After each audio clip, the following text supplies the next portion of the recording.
It's that time of year again, Halloween time. And this year I'm going to show you how to make your very own Halloween dance video. We're going to talk about how you find a dancer, how to get a location, how to make those monsters, and of course, how to light this puppy if you're shooting it outside. So kick back, grab your candy corn, and trick or treat, baby. Oh, that looks so bad. Move. Hey guys, check this out. Looks like normal Halloween candy, right? Sure. Wrong. It's cursed candy. Right. Each one turns you into a random Halloween monster. Who's in? Oh, are you scared?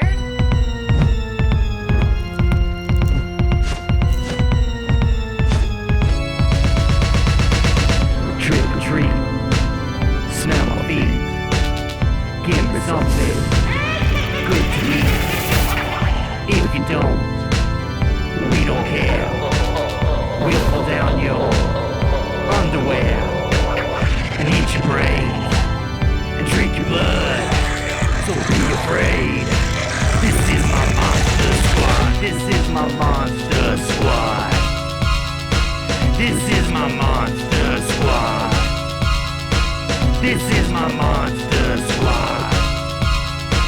This is my monster squad.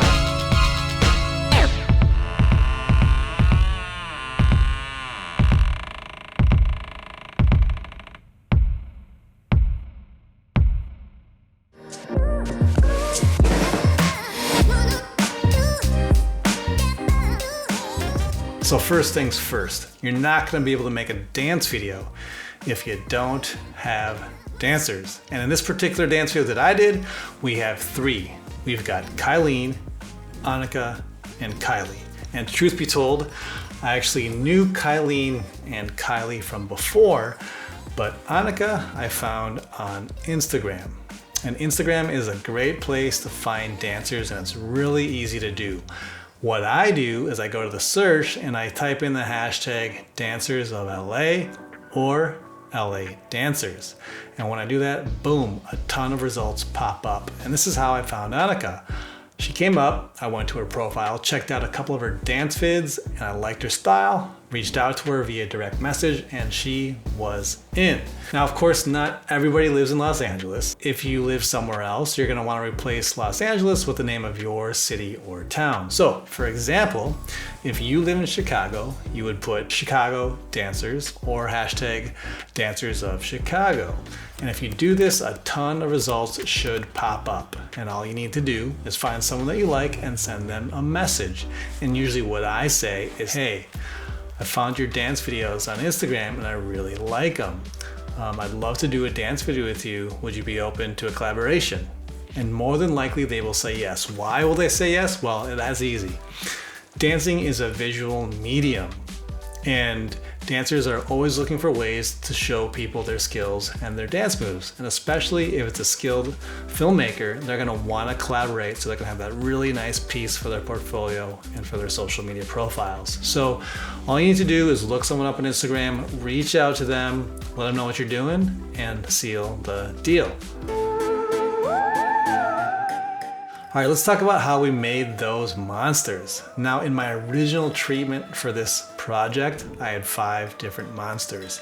I had a vampire, a werewolf, a witch, a zombie, and a swamp creature. Now, after doing some thinking and figuring out what we were gonna do, I narrowed it down to 3 monsters: the vampire, the witch, and the zombie. Now, the reason why I picked these was because these were makeup-based creatures that we could do with simply makeup. We didn't need to put on any prosthetics or make any masks or anything like that. And so I wanted all of them to have some sort of a cohesion. So by doing the makeup style versions of them, they could all look relatively similar. Now, the cool thing about this is that one of our dancers, Annika, is actually a makeup artist as well. So she was able to do the makeup on herself and the other 2 dancers. So I had a mood board for each of the monsters that I gave to Annika, which you can see here. Starting with the vampire, she made Kyleen's face a bit more pale, did her lips up, put some blood on there, and made the eye veins. But as you can see here, we did the eye veins a little bit more pronounced because this was a dance video and the camera would be further away. So in order to see them, she made them a bit more pronounced. As far as the fangs go, I bought a pair of fangs at a makeup shop here in Burbank, and they're real easy to use. You just mix up this concoction that it comes with. It's like a little glue, and you press them on your teeth and they stick within a matter of minutes, and they look really, really authentic. For the witch here, as you can see, Annika covered her entire head to toe in green. She had the stick of makeup that she would dab on herself and spread around, and then it would change her skin color from skin tones to green tones to make herself look like a green witch. And lastly here we have Kylie, who became the zombie. Now one thing cool about this is that we actually did use a gash effect, and that was done by Steven at Reaper Effects, who used the glue to put that on her arm and then airbrushed and painted around it to blend it in with her skin, and it looks really, really good. And the final thing that we did for all three costumes was to use color contacts. So as you can see here, we have a green, a red, and this sort of white contact for the zombie. Now I'm gonna give you a little pro tip here about these contacts. You're gonna wanna make sure that the people that you're working with have done this before. I mean, even if they haven't, you just wanna make sure that they're okay putting in a contact in their eye, because if they've never put in contacts before, which Kylie had never done, it can sometimes take a long time, up to an hour, to get them to get that thing into their eyeball. And the reason is because if you've never done this, it's actually really hard to put a contact in your eye. I remember when I bought contacts for the first time, I was in the eye doctor's office forever trying to get that thing in my eye, because your body naturally wants to shut its eye, and so getting your finger in there is really, really tough and it can take a while. Luckily Kylie was pretty good and she was able to get it in pretty quickly. Kyleen and Annika, they wear contacts, so it wasn't a big deal. The next thing that you'll need for a dance video is a cool location. The first location is a liquor store, and how I got this was I was just cruising around Burbank looking for a good spot. I saw this place, it was well lit and there was plenty of room to dance, and I like that. Those are two things that are really important, light and space, because if you don't have those, it's gonna be really tough to shoot a dance video.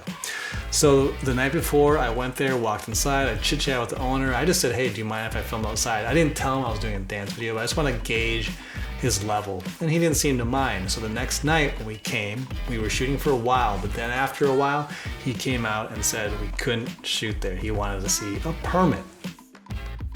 Permit to shoot like that is probably around $900. I didn't want to spend that much money on a permit because usually we can just get away with it because we're shooting outside in a public space. But this particular owner was being a little bit of a pain in the ass, and he was not cool with it. So we moved to the sidewalk area, which is a public space, but he still didn't want us shooting there. Now, technically and legally, we could shoot there because it's a public space. Anything for personal use does not need a permit or permission. But he was adamant, so he ended up calling the cops on us. And so in a short while, the cops showed up. You know, they didn't really mind that we were shooting it, but they had more of an issue with the owner who was gonna make a big stink out of it. So they suggested to us to go to a different location, even though they said that we needed a permit in Burbank. I looked it up online, and for personal use, you don't need one. So to make things easy, I had a backup location, which is something that you should always have, is a backup location in case the first one doesn't work out. So I had that backup location. So we went there. It was Bob's Big Burger. So the cool thing about Bob's Big Burgers is it has a lot of really nice features. One of which is there's plenty of space for both the dancers and myself as the cameraman to be running around with my gimbal and getting shots. 2, there's a lot of light. We have really good light sources, so you can use that stuff for background lights. That cool neon trim on the building looks really cool. That red on the circular lights back there. It also has a really nice color and texture to the walls, so you have some interesting looking background, and it acts as a really nice set piece for the dancers. And 3rd, the cool thing about Bob's Big Burger is that they have these Friday night car shows every Friday where people bring their cars and park. So there's always people walking around and loitering in the parking lot. So they're pretty used to foot traffic. So for them to have a couple of people out there shooting something, they really don't care. And plus, they can't really see the parking lot from the inside of the restaurant. So we're kind of hidden. So as long as we, mind our business and don't cause a big scene for anybody parking there, it's actually a really great spot to shoot.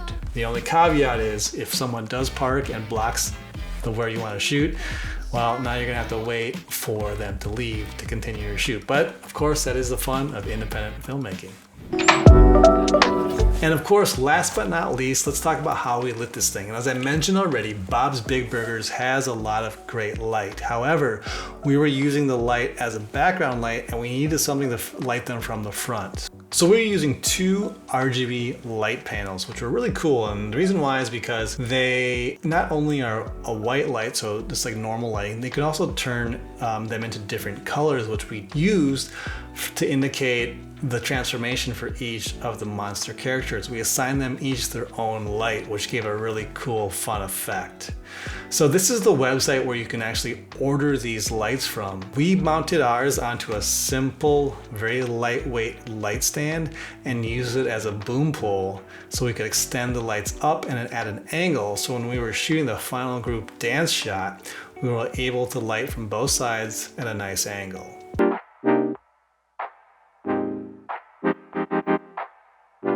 So as you can see, these are the 4 main elements to make this year's Halloween dance video, and it was a lot of fun. I took the footage home and I edited it in a couple of days and I color graded it in DaVinci, and I'm really happy with how it turned out. So if you guys end up doing a Halloween dance video maybe next year, I'd love to see it. Or if you have any questions, feel free to drop me a comment down below, or you can also catch me at my website, which is dream19.com.